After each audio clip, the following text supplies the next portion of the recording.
Salut à tous les amis, j'espère que vous allez bien.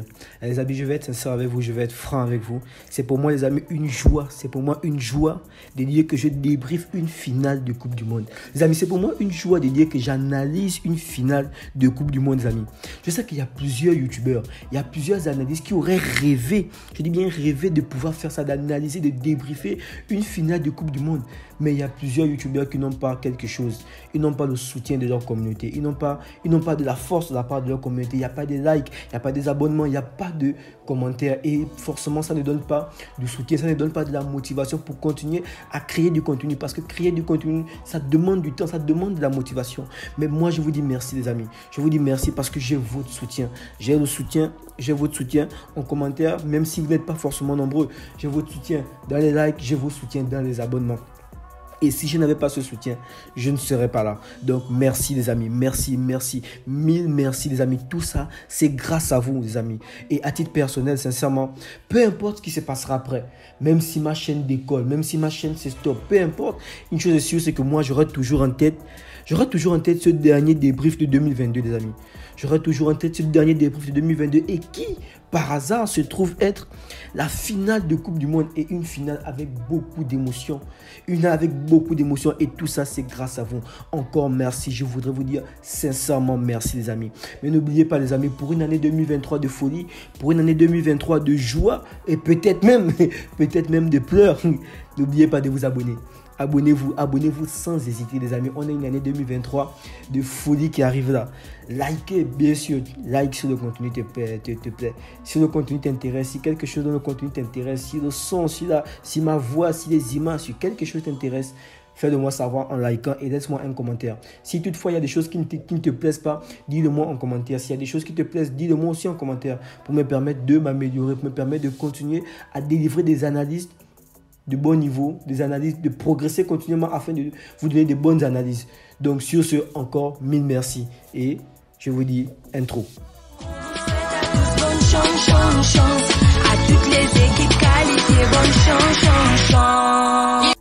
Donc les amis, que dire, il y a tellement de choses à dire.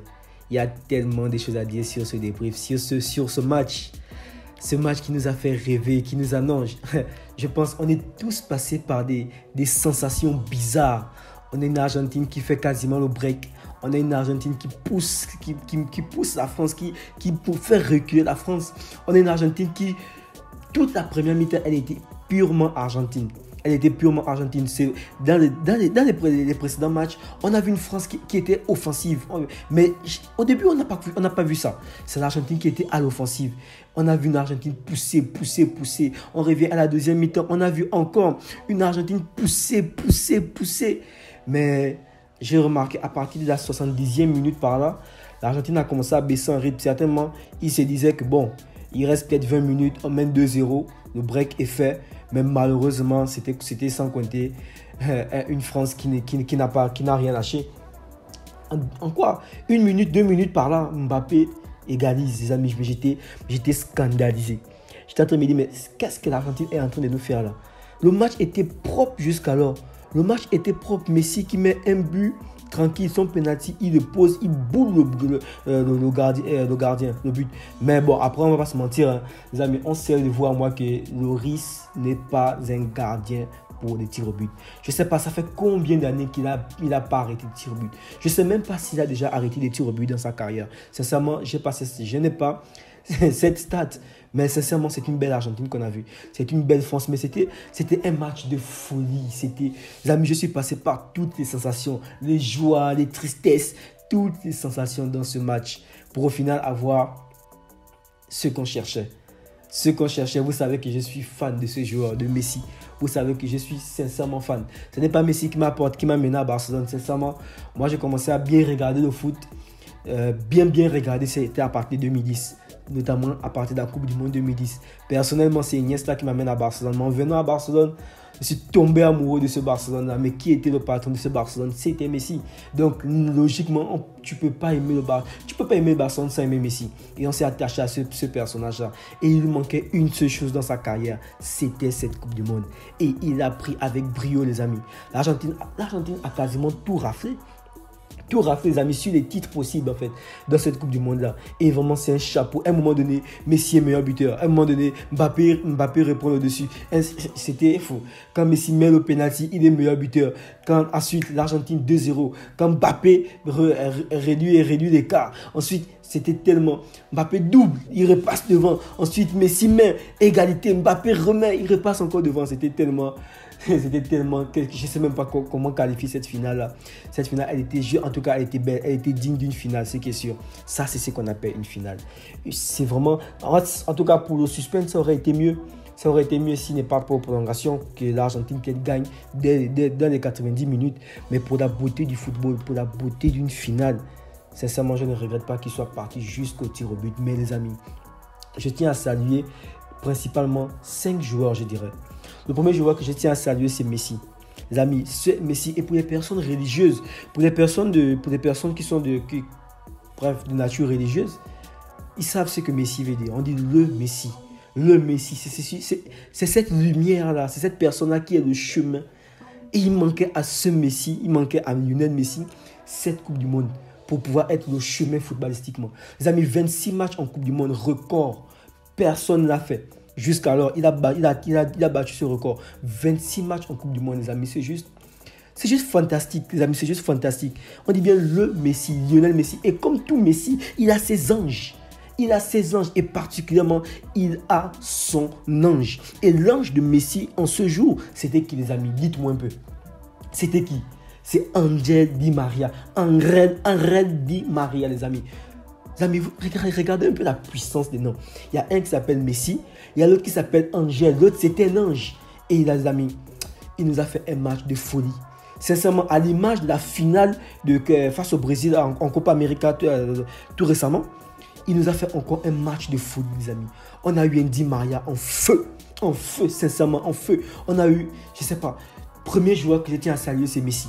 Le deuxième joueur que je tiens à saluer, c'est Di Maria. Non, Di Maria m'a fait un match plaisant. En tout cas, je ne regrette pas de l'avoir vu au banc tout ce temps-là pour venir nous délivrer une finale de ce niveau-là. Le troisième joueur que je tiens à saluer, les amis, c'est Mbappé. Les amis, je crois la dernière stat, depuis 1960, je ne sais plus trop, 1930 ou 1960, qu'un joueur avait mis un triplé. C'était le premier et l'unique depuis avoir mis un triplé en finale de Coupe du Monde. Et là, Mbappé vient, il bise ça, mais quelle finale! D'abord, dès les débuts, on a un Mbappé, bon, on va se le dire, hein, chétif. Un Mbappé un peu noyé, un Mbappé un peu mangé, on va se le dire. Mais plus tard, en fait, après quand Mbappé s'est réveillé, les amis, il nous claque 3 buts. 3 buts, mais le but qui m'a le plus fait rêver, c'est son deuxième but, les amis. Le deuxième but, non, c'est instinctif. En tout cas, Mbappé, chapeau à lui.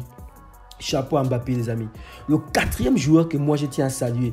Oh, Martinez. Non, sincèrement, Martinez. Les amis, Martinez a été ouf. C'est pas pour rien. Il prend le trophée de meilleur gardien. Ce n'est pas pour rien. Les amis, combien de fois Martinez vous a déçu, vous, lors des phases de tir au but? Combien de fois? En tout cas, moi, il ne m'a jamais déçu. Les amis, je suis ce Martinez depuis la Copa América. Ce Martinez, à chaque fois des tirs au but, les amis, il a un minimum d'un tir arrêté. Un minimum d'un tir arrêté. Mais c'est fantastique. Je dirais pour moi, en tout cas, de ce moment, de cette génération-là, c'est le spécialiste. C'est le spécialiste. Oui, il y a Livakovic avec la Croatie, mais les amis, Martinez, c'est d'un cran au-dessus. Martinez aujourd'hui sauve encore, il sauve son équipe. De même face à la Colombie en Copa América, je pense en demi-finale, Martinez qui sauve l'Argentine. Ici encore, Martinez qui sauve l'Argentine. Je crois en demi-finale, Martinez sauve l'Argentine. Martinez sauve l'Argentine encore là en phase finale. En phase finale, les amis. Les arrêts qu'il a fait pendant d'abord, déjà je pense 2-3 minutes avant la fin des prolongations, il y a une action de la France. Et le gars, il t'arrête ça là, il est décisif. Encore là, bon, le premier penalty, c'était sur sa trajectoire, mais il n'a peut-être pas assez cru, bien, je sais pas, mais bon, c'était Mbappé, on va le lui accorder. Mais les autres, il t'arrête le penalty à bout portant.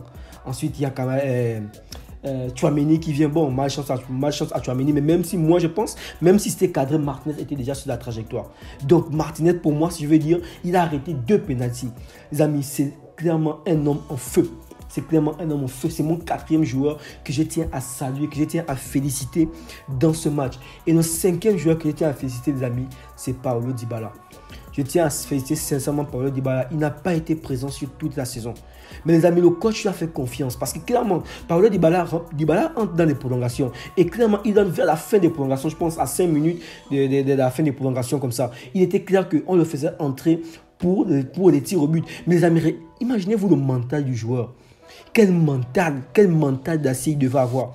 C'est-à-dire que quasiment toute la période, toute la compétition, tu n'es pas là. Il est rentré quoi, 1-2 fois. Et ensuite, on te met comme ça, il nous claque ce but-là. Et sincèrement, lorsqu'il a tiré, moi, j'avais peur. J'avais peur que j'ai dit, Dybala, ne viens pas nous faire quoi. Ne viens pas nous faire des choses bizarres ici là. Sincèrement, tous les Argentins se sont gérés. Messi encore, patron, il prend le premier penalty, il boule le gardien encore, le risque ne peut rien faire. Patron, non. Sincèrement, ce sont les 5 joueurs que moi j'ai à féliciter lors de ce match-là. Ensuite, je tiens à féliciter Lionel Scaloni. Les amis, on peut parler de Walid Regragui, mais Scaloni effectue un travail énorme. Aujourd'hui, Scaloni marche sur le toit du monde entier. Les amis, Scaloni prend cette Argentine, les amis. Une Argentine qui était privée des titres depuis combien d'années? Scaloni donne d'abord... En fait, regardez, en l'espace de quoi? En l'espace d'1 an, Scaloni a fait le plein. En 1 an seulement. En 1 année, Scaloni a pris la Copa América. Il a pris la Finalissima. Il a pris la Coupe du Monde. Donc, cette Argentine qui était privée des titres depuis des années, en 1 année, elle a fait le plein. Copa América, Finalissima, Coupe du Monde. Et dans ces 3, regardez les amis, regardez encore la performance de Messi. Dans ces trois compétitions, Messi en Copa América, ils sont meilleurs buteurs, ils sont meilleurs joueurs de la Copa América. C'est puissant. Ensuite, en Finalissima, il était meilleur joueur si je me rappelle bien. Ensuite, on vient encore en Coupe du Monde. En Coupe du Monde, il est meilleur joueur encore de la Coupe du Monde. Bon, il n'a pas réussi à être meilleur buteur, mais il est meilleur joueur. Il est meilleur passeur de la Coupe du Monde. Mais les amis, il est le joueur le plus décisif parce qu'il a 7 buts et 3 passes décisives. Les amis, n'oublions pas ça. Il est le joueur le plus décisif de cette Coupe du Monde. C'est juste puissant. On a un Scaloni énorme, on a un Messi énorme, une Argentine énorme. L'Argentine rafle tout. L'Argentine a le meilleur jeune joueur. Ils ont le meilleur gardien, ils ont le meilleur joueur de la compétition. Les amis, mais cette Argentine-là, je pense qu'elle doit dire merci à qui? Elle doit dire merci à l'Arabie Saoudite. Parce que pour moi, si l'Arabie Saoudite ne tape pas l'Argentine en dehors du premier match, ce n'est pas la même Argentine qu'on voit aujourd'hui. Ce n'est pas du tout la même Argentine. Parce que je pense l'Argentine venait déjà, ils avaient, je pense, si je me rappelle bien, une série de 35 ou 36 matchs sans défaite. Donc ils sont venus et l'Argentine était une équipe favorite. Mais ils sont venus face à l'Arabie Saoudite, ils nous ont proposé un football nul. Et je pense que cette défaite-là face à l'Arabie Saoudite, qui était pour nous le plus petit club de leur poule, a permis à Scaloni de se remettre en question. A permis à l'équipe de se remettre en question. A permis à chaque membre de se remettre en question. Et cette remise en question a permis de soulever des vrais problèmes. Et ça leur a permis d'être encore plus fort. En sortant premier de leur poule, du groupe C, alors qu'ils n'étaient pas forcément bien partis, en affrontant, en éliminant tous les autres adversaires sur leur parcours. C'est waouh. C'est puissant. C'est sincèrement puissant. Face aux Pays-Bas, out. Face à la Croatie, out. Là, face à la France, out. C'est des out puissants, les amis. En tout cas, c'était une finale avec des émotions. J'ai attendu voir comment l'Argentine devait prendre le sac tout avant de faire le débrief. Et vraiment, je ne suis pas déçu. Qu'est-ce qu'on peut dire de plus? Messi nous a montré encore qu'il est le meilleur joueur de tous les temps.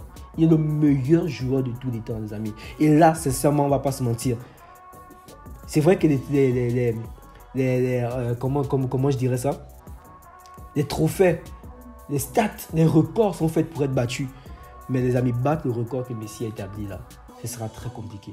Et là, sincèrement, avec cette Coupe du Monde, là, moi, je vois Messi encore être ballon d'or. Et s'il prend ce ballon d'or encore, ça fera pour lui 8. Mais ne parlons même pas de 8 ballons d'or, parlons juste sur 7 ballons d'or, les amis. Déjà, faire ce que Cristiano a fait, 5 ballons d'or, c'est puissant. Déjà, atteindre 5 ballons d'or, c'est puissant. Les Ronaldo, c'était les 2 ballons d'or. C'était les 1 ballon d'or, Ronaldo, 1 ballon d'or, Kaka, 1 ballon d'or. Tout ce monde-là, 1 ballon d'or, les amis. Mais Messi, 7. C'est-à-dire, celui qui est censé être son rival en a 5. Messi en a 7. Il a 6 souliers d'or, les amis. Ça, ce sera très compliqué à dépasser. Il a ses 4 Champions League. Ça, tout ce palmarès-là, il a sa Coupe du Monde, il a sa Copa América, il a sa Finalissima. Bref, quel est le titre que Messi n'a pas avec l'Argentine aujourd'hui? On nous a dit que la différence entre Messi et Cristiano, c'est que Cristiano a des titres avec l'Argentine. Il a pris la Super League, la Ligue des Nations, il a pris la Ligue des Nations, il a pris l'Euro et Messi n'a rien. Bref, l'équivalent de l'Euro, c'est la Copa América d'emblée, Messi l'a pris. L'équivalent de la Ligue des Nations, c'est la Finalissima, bam, Messi l'a pris. Parce que la Finalissima est quand même d'un niveau supérieur encore à la Ligue des Nations. Parce que c'est le finaliste de la Copa América contre le finaliste de l'Euro. Là, bam, Messi l'a pris. La Coupe du Monde encore, qui est le trophée et auréolé, le trophée le plus beau, bam, Messi le prend encore. Qu'est-ce que Messi n'a pas fait? Qu'est-ce que Messi n'a pas fait aujourd'hui? Qui va oser dire quelque chose? Patron des patrons. Patron des patrons, il mérite son sac. Aujourd'hui, on dira Messi il est considéré comme un dieu déjà en Argentine, c'est qui est sûr. C'est qui est sûr et certain. Là, il peut prendre sa retraite internationale sans problème. Quand on pense que, si je me rappelle, en 2014, Messi avait pris sa retraite internationale. Parce que si je me rappelle bien, après la finale de la Coupe du Monde, d'abord, finale de Copa América perdue, ensuite finale de Coupe du Monde perdue, finale de Copa América encore perdue, où il rate au penalty. Messi pensait être la malchance pour son équipe. Ensuite, il prend sa retraite. Et quand il prend sa retraite, le sélectionneur vient, je crois que c'est Maradona qui essaie de le convaincre et tout. Il est revenu. Et les amis, et si le facteur malchance de l'Argentine, c'était Maradona? Je ne sais pas pour vous, mais dites-moi. Si le facteur malchance, parce que Maradona décède.